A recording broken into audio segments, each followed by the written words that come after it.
Hello, let's talk about de-Stalinization. Now, de-Stalinization is a series of political reforms in the Soviet Union after the death of Stalin in 1953 and the ascension of Khrushchev to power. So this is Khrushchev's way of getting rid of the stuff that Stalin did that he does not approve of. Remember, in the last video, we're talking about some of the issues going on in Ukraine as a result of Stalin. So there's going to be some of these things where Khrushchev is like, you know what, Stalin, you kind of messed up here. We're going to get rid of this. Now, this is going to begin on February 25th, 1956, with Khrushchev's speech to the 20th Congress of the Communist Party. And this is also known as the secret speech. Now, the secret speech was never meant to be public. Initially, Khrushchev did want to make this public. However, Communist Party officials convinced him to do this at a private, closed assembly of the 20th Communist Party Congress. So what's going to happen is he's going to go in there. The press is all removed.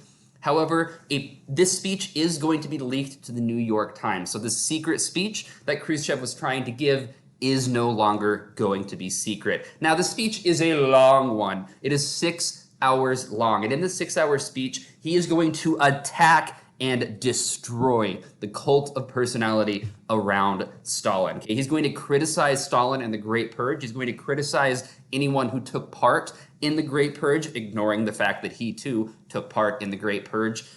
He is going to quote Lenin's call that Stalin should never come to power. Okay, so towards the end of Lenin's life, Lenin is going to be talking about the fact that he does not want Stalin to be his successor, that he does not trust Stalin, that Stalin is basically a tyrant. So he is going to go and he's just going to pull out the big guns right here, so to speak, and just attack Stalin. He's going to talk about how Stalinism is not true communism and how it has to be removed.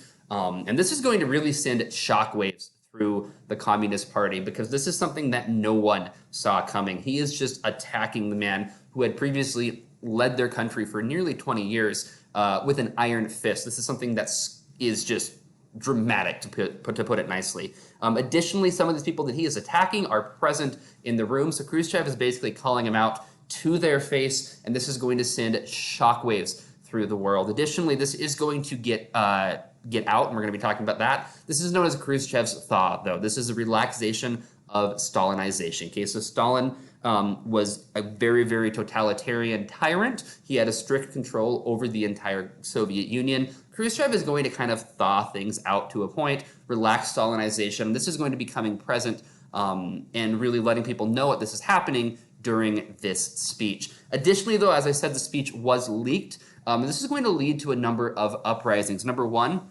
is in Hungary. Okay, there's going to be a massive uprising in Hungary against the Communist Party, where Khrushchev is going to send in the military and crush it just as strong as Stalin would have. So his whole idea that Stalin was this horrible tyrant and that he's going to make things better, he is a little bit hypocritical here because of what happens in Hungary. However, there were also uprisings in Poland, at which point Khrushchev really didn't do anything and allowed for them to have some discussion. So there was some change here. However, it was also ultimately they were still living in the Soviet Union, which was known for its repression. Now, de-Stalinization, June of 1957. We've got Gregory Malenkov and Molotov are going to organize a coup against Khrushchev. Now, these two men were much more closely aligned to Stalin. Remember, we've already talked about Malenkov before. Molotov was the one who negotiated the non-aggression pact with Hitler on behalf of Stalin. So these two were very close to Stalin, and they want to return to Stalinism. They see Khrushchev as kind of destroying everything that was really successful in the Soviet Union, everything that Stalin had built up, and because Stalin really had improved the country, made it much more stable from the time of Lenin. So everything that Stalin has done, they see Khrushchev as kind of just tearing it down and getting rid of. They want to return to Stalinism, so they're going to attempt a coup against Khrushchev. They're very close to being successful in this coup. However, they ultimately fail, and Khrushchev is going to remove both Malenkov and Molotov from the Soviet Union. Now, this is when things start to dramatically shift within the USSR. There's going to be the introduction of consumer goods. This is something they had never seen before, so they can go to the store, Soviet citizens, and purchase things they would have never been able to purchase before. Subversive literature is allowed.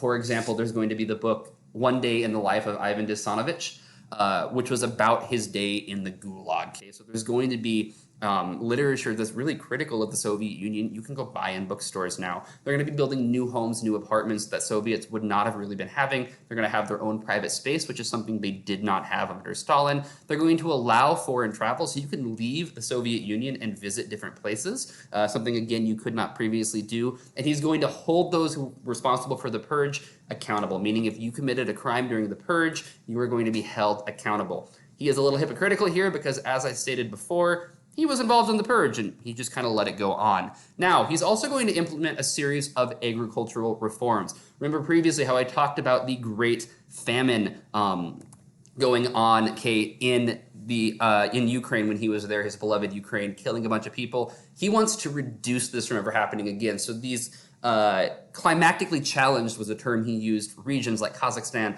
and Siberia. He wants to open to farming. Now, this is an attempt to end famines. However, it is a massive failure because if you can see on this picture right here, this is Siberia in the wintertime. Siberia is frickin' cold, for a lack of better terms. It's incredibly hard to grow anything there. Additionally, he's going to send people there to start farming who have no experience in farming, don't have a clue what they're doing, and they're trying to grow crops in a very, very inhospitable climate.